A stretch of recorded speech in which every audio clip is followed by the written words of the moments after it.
ये आपका आज का संपादकीय पाठ है। और देखिए, संपादकीय पाठ आपको प्रारंभिक परीक्षा, मुख्य परीक्षा, जब मुख्य परीक्षा में आप लोग आंसर राइटिंग करते हैं, निबंध लिखते हैं और इंटरव्यू, हर जगह मदद पहुंचाता है। एक सामान्य जानकारी भी आप लोगों को यहां से मिलती है। तो जितने अधिक आप लोग इस तरह के आर्टिकल पढ़ सकते हैं, एडिटोरियल पढ़ सकते हैं, पढ़ा करिएगा। आपको यहां से आपकी सोच विकसित होती है। आप किसी मुद्दे के बारे में सोच पाते हैं, लिख पाते हैं, विश्लेषण कर पाते हैं। अपने लक्ष्य के प्रति समर्पित प्रधानमंत्री साहब। अब देखिए, हमारे प्रधानमंत्री साहब ने एक टारगेट फिक्स कर रखा है। आप लोगों से भी कहता हूं कि आप लोग भी करके रखा करिएगा अपना, कि 2047 तक भारत को विकसित बनाना है। तो प्रधानमंत्री नरेंद्र मोदी ने लाल किले की प्राचीर से लगातार 11वीं बार देश को जिस तरह संबोधित किया, उससे यह तनिक भी नहीं प्रतीत हुआ कि वह अपने इस तीसरे कार्यकाल में गठबंधन सरकार का नेतृत्व कर रहे हैं। उनके संबोधन से ने यह भी बताया कि उनके लक्ष्यों में कोई बदलाव नहीं आया। इसकी पुष्टि इससे होती है कि उन्होंने सेकुलर सिविल कोड यानी कि पंथनिरपेक्ष नागरिकता संहिता बनाने की आवश्यकता पर बल दिया। और उन्होंने यह भी कहा कि अनेक बार सुप्रीम कोर्ट भी नागरिक संहिता की जरूरत जता चुका है। जब वह यह कह रहे थे, तब अतिथियों के भी सुप्रीम कोर्ट के प्रधान न्यायाधीश भी उपस्थित थे। और आप देखते हैं कि यह अच्छा हुआ कि इसी मौके पर उन्होंने न्याय में देरी पर भी अपनी चिंता व्यक्त कर दी है। भाजपा समान नागरिक संहिता की पैरवी एक लंबे समय से करती चली आ रही है। उत्तराखंड की भाजपा सरकार तो अक्टूबर से इसे लागू करने की भी जारी कर रही है। और प्रधानमंत्री ने जिस तरह पंथनिरपेक्ष समान नागरिक संहिता और एक साथ चुनाव पर बल दिया, और उससे यह भी स्पष्ट हुआ कि वह किसी राजनीतिक मजबूरी में नहीं बंधे हैं। और उन्हें यह भरोसा है कि घटक दल और विशेष रूप से जनता दल यू और तेलुगु देशम पार्टी उनके एजेंडे को बढ़ाने में सहायक होगी। संभवतः उन्होंने समान नागरिक संहिता के स्थान पर पंथनिरपेक्ष नागरिक संहिता शब्द का प्रयोग इसलिए किया ताकि विपक्षी दल इस पर अनावश्यक आपत्ति ना जता सकें।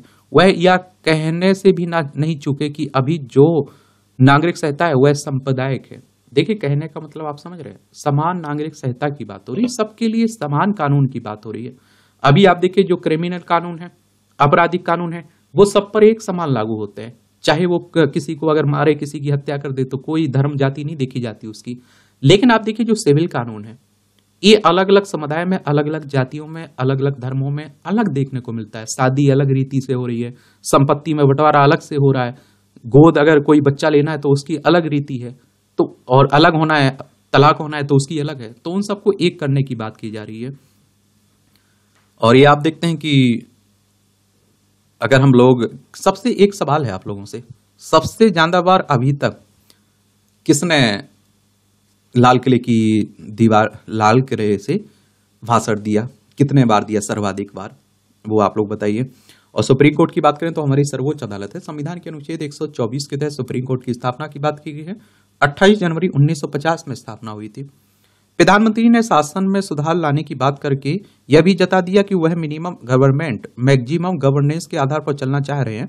विपक्षी दल भले ही मोदी सरकार की भ्रष्टाचार विरोधी नीति से असहमत हो, लेकिन प्रधानमंत्री ने यह साफ कर दिया कि भ्रष्टाचार के खिलाफ उनका अभियान पूरी दृढ़ता से जारी रहेगा। प्रधानमंत्री ने सुधार कार्यक्रमों को विकसित भारत के लिए आवश्यक बताया और सभी संस्थाओं का आह्वान किया वे भी सुधार की दिशा में आगे बढ़े। उन्होंने देश की संस्थाओं को सुधार करने और उन्हें जमीन पर उतारने की बात व्यवस्था को बेहतर बनाने के लिए ही कही है।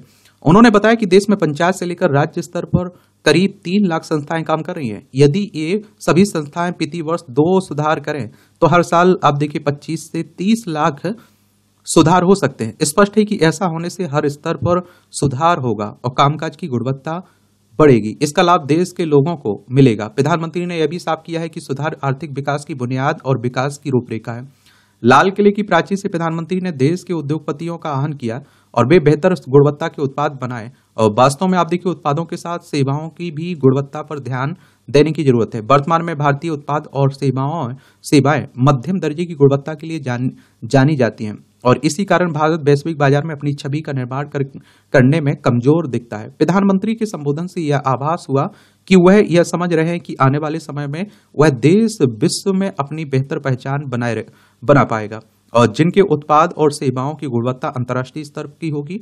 भले ही उन्होंने चीन का नाम ना लिया हो, लेकिन सब जानते हैं कि चीन चीनी कारोबारी कम गुणवत्ता के साथ ही बेहतर गुणवत्ता के उत्पाद भी बनाते हैं और इसलिए यूरोप, अमेरिका समेत विश्व भर में उनके उत्पादों का बोलबाला है। भारतीय कारोबारियों के लिए आवश्यक हो जाता है कि वे अपने उत्पादों और सेवाओं के मानक अंतर्राष्ट्रीय स्तर के बनाएं। भारतीय कारोबारियों को इसके लिए प्रेरित होना चाहिए, क्योंकि बेहतर गुणवत्ता के उत्पाद उनकी साख को ही बढ़ाने का काम करेंगे। जब ऐसा होगा तो भारतीय उत्पाद विश्व बाजार में आसानी से अपनी जगह बनाने के साथ देश को आर्थिक रूप से सबल बनाने में भी सहायक होंगे। प्रधानमंत्री विकसित भारत के इस लक्ष्य को पाने के लिए राज्यों का सहयोग भी चाहते हैं। यह आप देखते हैं कि क्या करते हैं, और इससे क्या रहेगा कि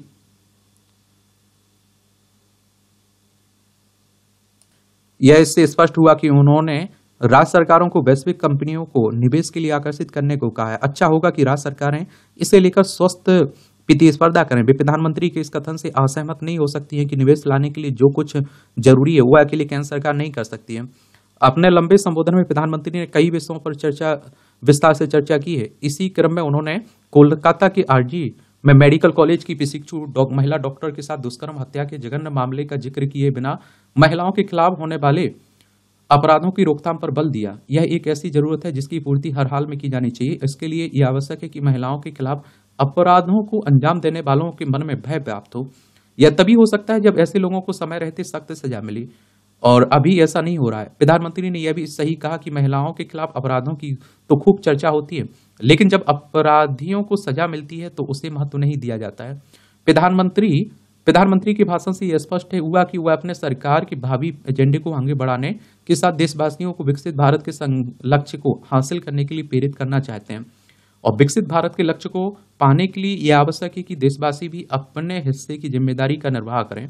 और यह अच्छा हुआ कि प्रधानमंत्री ने विपक्षी दलों की नकारात्मक राजनीति की ओर संकेत करते हुए उन्हें नसीहत दी। कहना कठिन है कि विपक्ष अपने नकारात्मक रवैये का परित्याग करने के लिए तैयार होता है या नहीं, पर इतना अवश्य है कि राष्ट्रीय महत्व के मुद्दे पर विपक्ष को दलगत राजनीतिक हितों से ऊपर उठने की आवश्यकता है। देश को आगे ले जाने का काम तभी आसानी से किया जा सकता है जब दलगत राजनीतिक हितों के स्थान पर राष्ट्रीय हितों को सर्वोच्च प्राथमिकता दी जाए। अभी ऐसा नहीं है। कई विपक्षी दल अभी भी चुनावी मुद्रा में ही दिख रहे हैं।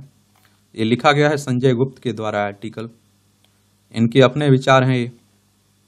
मोबाइल पर आप देखते हैं कि एक चटपटी मुलाकात, अनजान लिंक पर क्लिक करने पर पैसे उड़ जाते हैं, पर मैंने ना कोई लिंक छेड़ा ना ही खाते में कोई पैसा छोड़ा। ये आप देखिए बैंक कसा जा रहा है, देख लिया करिए, पढ़ लिया करिएगा, दिलचस्पी हुआ करे। देखिए जो आपके काम के आर्टिकल रहते हैं उन पर हम लोग विस्तार से बात कर लेते हैं, और फिर भी आपको लगता है कोई छूट रहा है तो इसकी पीडीएफ आपके पास डाल देता हूं। टेलीग्राम पर एजुकेशन सर्कल प्लेटफॉर्म है ना, तो वहां से डाउनलोड कर लिया करिएगा। अब देखिए जम्मू कश्मीर में के चुनाव की घोषणा हो चुकी है। एक केंद्र शासित प्रदेश है। देखिए इसकी अंतर्राष्ट्रीय सीमा पाकिस्तान से लगती है। राज्यों में लद्दाख, हिमाचल प्रदेश, पंजाब से लगती है।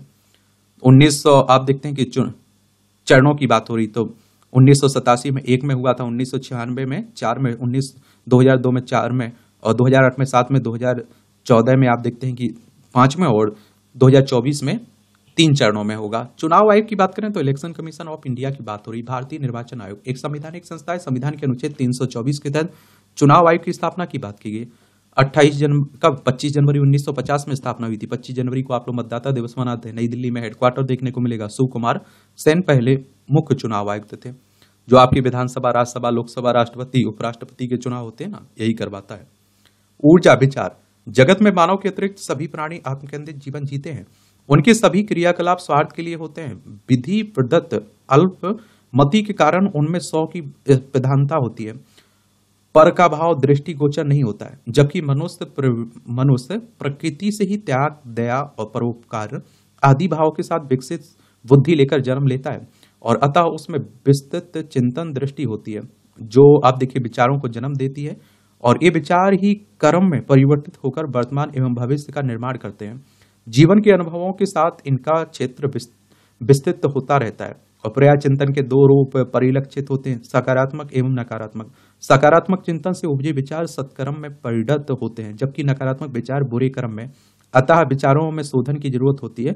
ये शोधित विचार ही मानव की शोभा बन जाते हैं, और विचार ऊर्जा शक्ति के अपरिमित भंडार है। मन मस्तिष्क पर सर्वाधिक प्रभाव इन्हीं का पड़ता है। संत, महापुरुष और साहित्य विचारों के जीवंत रूप है। विचारों के मिलने का कोई महत्व नहीं है। साहित्य तो विचारों के का लिखित दस्तावेज है, जिसकी वाणी मौन होकर भी सदा मुखर रहती है। वेद पुराण उपनिषद इसके उदाहरण है, जो अनंत काल से आज तक ज्ञान की अजत धारा प्रवाहित कर रहे हैं। और समाज में फैली कुरीतियां, विषमताओं के उन्मूलन में समाज सुधारकों के इन्हीं ऊर्जावान विचारों में ने महत्वपूर्ण भूमिका निभाकर समाज को सही दिशा प्रदान की है। विचार जीवन के प्रतीक है, जबकि विचार शून्यता मृत्यु है। भगवान बुद्ध ने कहा था, हम जो थे विचारों के कारण थे, और जो हैं विचारों के कारण, और जो होंगे विचारों के कारण होंगे। इसलिए आप देखिए, सामाजिक निर्माण में विचारों की केंद्रीय भूमिका रहती है। आइए उच्च चिंतन दृष्टि रखकर अपने रचनात्मक विचारों से प्रगतिशील समावेशी समाज की संरचना करें। दिलचस्प कॉलम लिखा जाता है, पढ़ा करिएगा और उस सिद्धांतों की बात किया करिएगा। केवल पढ़ के छोड़ मत दिया करिएगा, आत्मसात किया करिएगा। हड़ताल नहीं समाधान। कोलकाता के आरजी कर मेडिकल कॉलेज की प्रशिक्षु महिला डॉक्टर के साथ दुष्कर्म और फिर हत्या कर पर देश भर के डॉक्टर और अन्य मेडिकल स्टाफ का आक्रोशित होना स्वाभाविक है। लेकिन इस घटना को लेकर अपना क्षोभ व्यक्त करने के लिए इंडियन मेडिकल एसोसिएशन ने जिस तरह 24 घंटे की हड़ताल की घोषणा की, उसमें निजी अस्पताल भी शामिल हो गए हैं और उसने लाखों मरीजों की परेशान होना पड़ा। इस दौरान जिस प्रकार आपातकालीन सेवाओं को छोड़कर अन्य सभी सेवाएं स्थगित करने का फैसला किया गया, उससे मरीजों की मुसीबत और बढ़ गई। इस हड़ताल के दौरान ऑपरेशन तक स्थगित कर दिए गए और मरीजों को दवाएं तक नसीब नहीं हुई। इस हड़ताल का उचित इसलिए समझ नहीं आया क्योंकि कोलकाता की घटना पर देश के कई शहरों के अनेक अस्पतालों के डॉक्टर पहले ही हड़ताल कर चुके हैं और इससे इनकार नहीं है कि कोलकाता में बहुत ही जघन्य अपराध हुआ है। ममता सरकार ने इस भयावह घटना पर हद दर्जे की संवेदनहीनता का परिचय दिया, लेकिन आखिर इसकी सजा मरीजों को क्यों दी जा रही है? उनका तो कोई दोष भी नहीं है। यह अच्छा नहीं हुआ कि इंडियन मेडिकल एसोसिएशन ने इसके बाद भी 24 घंटे के लिए हड़ताल पर जाने का निर्णय किया। केंद्रीय स्वास्थ्य मंत्रालय ने डॉक्टरों की सुरक्षा सुनिश्चित करने हेतु आवश्यक उपायों पर विचार करने के लिए एक समिति गठित करने का आश्वासन दिया। साथ ही सभी मेडिकल कॉलेजों अस्पतालों के प्रमुखों को निर्देश दिया कि यदि किसी डॉक्टर या मेडिकल स्टाफ पर किसी तरह का कोई हमला होता है तो 6 घंटे के भीतर रिपोर्ट दर्ज कराना आवश्यक होगा। निसंदेह कोलकाता की घटना पर ममता सरकार की लीपापति को लेकर समाज के अन्य वर्गों के साथ चिकित्सक बिरादरी को अपना क्षोभ प्रकट करना ही चाहिए, लेकिन मरीजों को उनके हाल पर छोड़ना नहीं। इंडियन मेडिकल एसोसिएशन को इसकी अनदेखी नहीं करनी चाहिए कि कलकत्ता उच्च न्यायालय ने आरजी कर मेडिकल कॉलेज की घटना पर ममता सरकार को फटकार लगाई, मामले की जांच सीबीआई को सौंप दी। सीबीआई ने अपना काम शुरू भी कर दिया। इंडियन मेडिकल एसोसिएशन को इसे भी अनदेखा नहीं करना चाहिए कि महिलाओं के खिलाफ अपराध और विशेषकर दुष्कर्म सरीखे घिनौने अपराध एक सामाजिक समस्या है। तथ्य यह भी है कि ऐसे घिनौने अपराध का सामना सभी क्षेत्र की महिलाएं करी हैं। निर्भया कांड के बाद महिलाओं के खिलाफ होने वाले यौन अपराध संबंधी कानूनों को कठोर बनाए जाने के बाद भी ऐसे अपराधों पर लगाम नहीं लग पा रही है। कोलकाता की घटना के बाद दुष्कर्म की कई घटनाएं सामने आई हैं। स्पष्ट है कि महिलाओं के प्रति समाज के नजरिए को बदलने की आवश्यकता है और इसमें अन्य वर्गों के साथ डॉक्टरों को भी अपनी सक्रियता दिखानी चाहिए और उनकी सक्रियता कहीं अधिक प्रभावी सिद्ध हो सकती है। और सीबीआई की बात करें तो सेंट्रल ब्यूरो ऑफ इन्वेस्टिगेशन की बात हो रही है और इसका हेडक्वार्टर नई दिल्ली में देखने को मिलेगा। इसकी स्थापना 1 अप्रैल 1963 में हुई थी। गैंगस्टरों पर नकेल जरूरी। पंजाब के अलग अलग जिलों में गैंगस्टर आतंकियों के नाम पर रंगदारी मांगने की घटनाएं ना रुकना चिंताजनक है। ताजा मामला गुरदासपुर के वटाला में कारोबारी से विदेश के फोन नंबर से 20 लाख रुपए रंगदारी मांगने का है। इससे पहले भी गुरदासपुर में ही कुछ कारोबारियों से रंगदारी मांगी गई थी और ना देने पर उनके कार्यालयों को गोलियां भी चलाई गई थी। गुरदासपुर के अलावा तरन तारण, अमृतसर सहित अन्य जिलों में भी घटनाएं हो चुकी है। तरन तारण के दुकानदार को रंगदारी न देने पर कनाडा में छिपे आतंकी लखबीर सिंह के रसारे पर गोलियां मारी गई थी। पुलिस ने बेशक एक आरोपित को गिरफ्तार कर लिया, लेकिन राज्य में लगातार हो रही इस तरह की घटनाओं से व्यापारी कारोबारियों आम लोगों में डर पैदा होना स्वाभाविक है। नशा तस्करों, गैंगस्टरों व आतंकियों का गठजोड़ पुलिस के लिए बड़ी चुनौती बन चुका है। सुरक्षा एजेंसियों के लिए इस गठजोड़ को तोड़ना पहली प्राथमिकता होनी चाहिए और इसके साथ ही ऐसे संदिग्ध लोगों का पता लगाया जाना अत्यंत आवश्यक है जो गैंगस्टरों व आतंकियों के इशारे पर राज्य का माहौल खराब करने का लगातार प्रयास कर रहे हैं। गैंगस्टरों पर नकेल कसना जरूरी है। राज्य में व्यापारी व कारोबारी यदि डर के माहौल में रहेंगे तो जाहिर सी बात है कि कारोबारी प्रभावित होगा। इतना ही नहीं, इस तरह की बार बार हो रही घटनाओं से राज्य की छवि पर भी नकारात्मक असर पड़ता है। कानून व्यवस्था को चुनौती देने वालों से पुलिस को सख्ती से पेश आना होगा। अंतरिक्ष के चट्टानों का खतरा।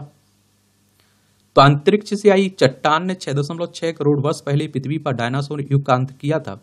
विज्ञानी अभी तक यह नहीं जान पाए कि यह चट्टान कहां से आई थी। अब एक नए अध्ययन में बताया गया कि पृथ्वी पर गिरने वाली चट्टान दरअसल बृहस्पति से परे एक क्षुद्र ग्रह का दुर्लभ हमला था और इस अंतरिक्ष चट्टान के गिरने से मैक्सिको के चिक्सुलप क्षेत्र में 145 किलोमीटर चौड़ा गड्ढा बन गया था। नई खोज अंतरिक्ष चट्टान की प्रकृति और हमारे सौरमंडल के भीतर इसकी उत्पत्ति को दर्शाता है, और इससे हमारे ग्रह पर क्षुद्रग्रह हमलों की भविष्यवाणी करने वाली तकनीक को भी लाभ मिल सकता है। अधिकांश विज्ञानी इस बात से सहमत हैं कि यह चट्टान हमारे सौरमंडल के भीतर से आई थी, लेकिन इसकी सटीक उत्पत्ति स्पष्ट नहीं थी, और क्योंकि विज्ञानियों के पास ठोस रासायनिक सबूतों की कमी थी। अब यूरोपीय क्षेत्रों से एकत्रित किए गए इस चट्टान के अवशेषों में विज्ञानियों ने रूथेनियम नामक एक दुर्लभ तत्व की खोज की है। उन्होंने इस तत्व की रासायनिक संरचना को मंगल और बृहस्पति की कक्षाओं के बीच मंडराते वाले क्षुद्रग्रहों के समान पाया।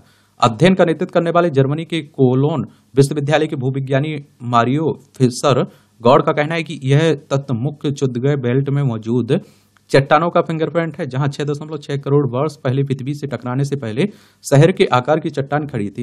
इस क्षुद्रग्रह को संभवतः अन्य अंतरिक्ष चट्टानों के साथ टक्कर या फिर बाहरी सौरमंडल के प्रभाव द्वारा पृथ्वी की ओर धकेला गया। बाहरी सौरमंडल में बृहस्पति जैसे विराट गैसीय पिंडों में विशाल ज्वारीय बल होते हैं, जो आप देखते हैं कि स्थिर रहने वाली क्षुद्रग्रह कक्षाओं को अस्त व्यस्त करने में सक्षम होते हैं। साइंस पत्रिका में प्रकाशित अध्ययन के निष्कर्ष फिशर गौड़ द्वारा विकसित नई तकनीक पर आधारित हैं। इस तकनीक से विज्ञानी चिक्सुलप में गिरी चट्टानों में रूथेनियम के विशिष्ट स्तरों को मापने में सफल रहे। पृथ्वी के भूदृश्यों के लगातार पुनर्चक्रण और भूगर्भीय गतिविधियों के बावजूद यह तत्व अरबों वर्षों को स्थिर बना हुआ है। शोधकर्ताओं ने दक्षिण अफ्रीका, कनाडा, रूस में अन्य क्षुद्रग्रह प्रभाव स्थलों के नमूने से अपने परिणामों की तुलना की है। उन्होंने कुछ कार्बन युक्त उल्कापिंडों से भी इनकी तुलना की है, जो मुख्य क्षुद्रग्रह बेल्ट के बाहरी क्षेत्र पर हावी है। और चिक्सुलप चट्टान में रूथेनियम के रासायनिक हस्ताक्षर केवल कार्बन युक्त उल्कापिंडों के अनुरूप थे, जो बाहरी सौरमंडल में उनकी उत्पत्ति की ओर इशारा करते हैं। नया अध्ययन इस बात को खारिज करता है कि डायनासोर को मारने वाला अंतरिक्ष चट्टान का एक धूमकेतु थी। अच्छा कॉलम लिखा जाता है। ये आप देखिए टिप्पणियां रहती हैं, पढ़ना हुआ करे तो पढ़ सकते हैं आप लोग। ये उच्च शिक्षा के वैश्विक संस्थान का स्वप्न। हमारे देश विकास के पथ पर निरंतर अग्रसर है। ऐसे अनेक तथ्य हमारे समक्ष है जो इससे रेखांकित भी करते हैं, परंतु उच्च शिक्षा के कई संस्थान अपने उद्देश्यों को पूरा कर पाने में काफी हद तक असफल होते दिख रहे हैं, जबकि इनके समक्ष संसाधनों की कोई कमी नहीं है। केवल बेहतर प्रशासन और बेहतर समन्वय की कमी के कारण ये आप देखते हैं कि संस्थान अपने उद्देश्य को पूरा नहीं कर पा रहे हैं। स्वाधीनता दिवस के अपने संबोधन में प्रधानमंत्री इसे इंगित कर चुके हैं, लिहाजा इस बारे में अभी संबंधित पक्षों को विचार करना चाहिए। नई शिक्षा नीति भी आई हुई है। देखिए ये अनंत विजय है और ये आर्टिकल लिखते हैं, तो मैं एक बात हमेशा आप लोगों से कह रहा हूं कि आप लोग जो लिखता है ना ये आर्टिकल, इस तरह के एडिटोरियल, उसके बारे में जरूर जान लिया करिएगा थोड़ा कि वो किस विचारधारा का है, किस तरह की बातें करता है। क्योंकि उससे क्या रहता है कि कई बार आप देखते हैं कि जो बीजेपी के पक्षकार होते हैं, आजकल आप देखिए मीडिया या फिर राजनीतिक जो भी विश्लेषक हैं, वो भी दो तरह की, या तो सत्ता पक्ष के साथ या विपक्ष के साथ, न्यूट्रल लिखते ही नहीं है। तो ये सब आप लोग देख सकते हैं, एक किताब में आप देखते हैं, देखना हो तो देख सकते हैं, पढ़ सकते हैं। इसकी पीडीएफ एजुकेशन सर्कल पर डाल देता हूं, तो वहां से जाकर पढ़ना हो तो पढ़ सकते हैं आप लोग।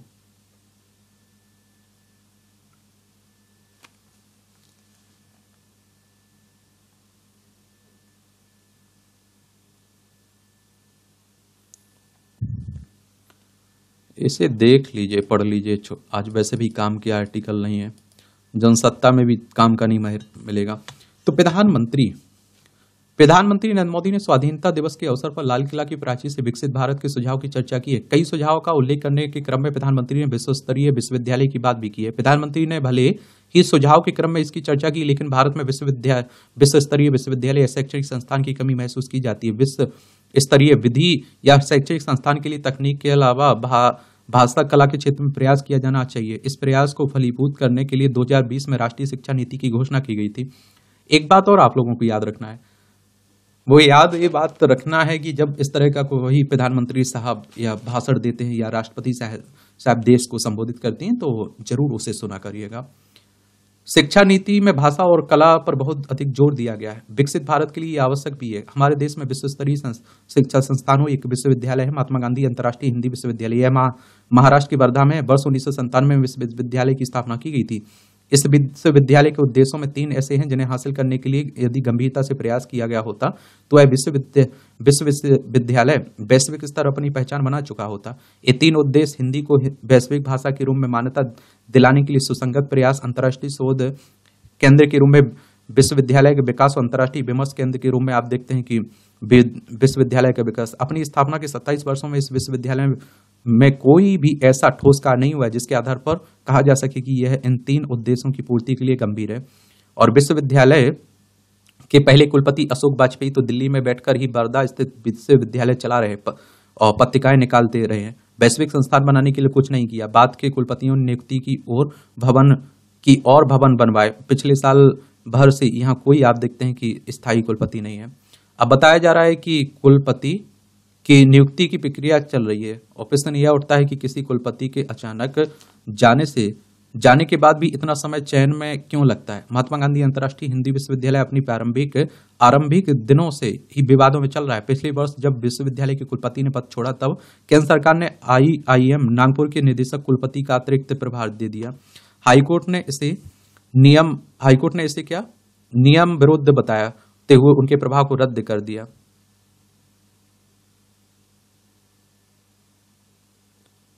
क्या कर दिया? रद्द कर दिया।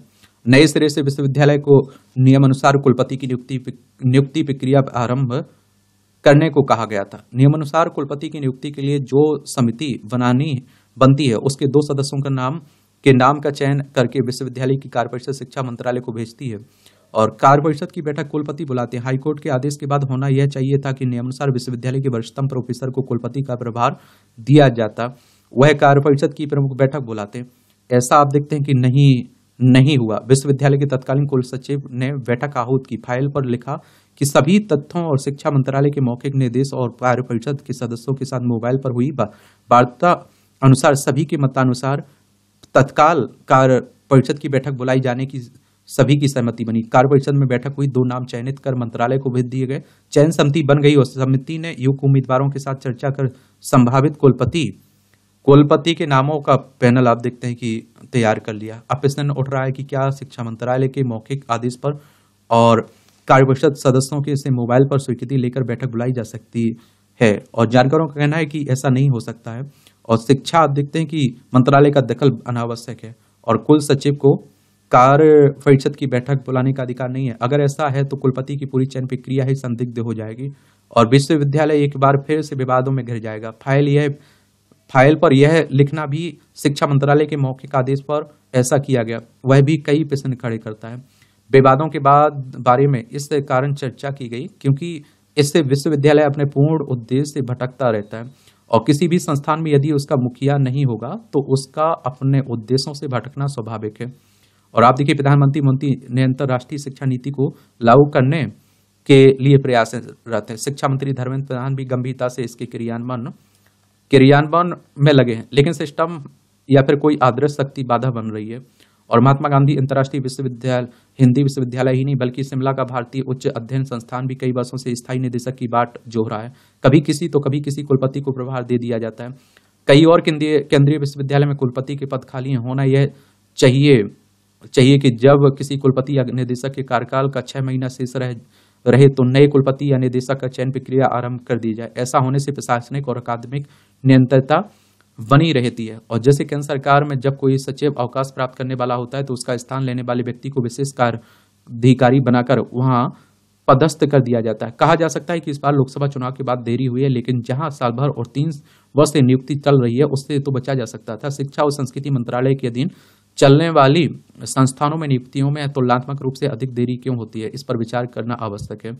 अगर हमें अपने देश में विश्वस्तरीय शिक्षा संस्थान बनाने हैं तो इस प्रशासनिक कार्यों की चूलें कसनी होगी। शिक्षा के क्षेत्र में विशेषकर उच्च शिक्षण संस्थाओं में संसाधनों की कमी बिल्कुल नहीं है। कमी है तो बेहतर प्रशासन की, बेहतर समन्वय की। राष्ट्रीय शिक्षा नीति की घोषणा के 4 वर्ष हो गए, लेकिन अब तक स्कूली शिक्षा की अनुकूल सारी पुस्तकें तैयार नहीं की जा सकी। कब तक होंगी यह भी ज्ञात नहीं हो सकता। राष्ट्रीय शैक्षणिक अनुसंधान और प्रशिक्षा परिषद का पुस्तकें तैयार करने का दायित्व है। यदि हम शिक्षा के क्षेत्र में शिक्षण और शोध का स्तर बढ़ाना चाहते हैं तो उसे राजनीति और अफसरशाही के शिकंजे से मुक्त भी करना होगा। और को हमारे देश में बहुत अधिक अधिकार हैं, लेकिन कम ही कुलपति ऐसे हैं जो शोध और शिक्षा के क्षेत्र के स्तर को बढ़ाने के लिए प्रयासरत दिखते हैं।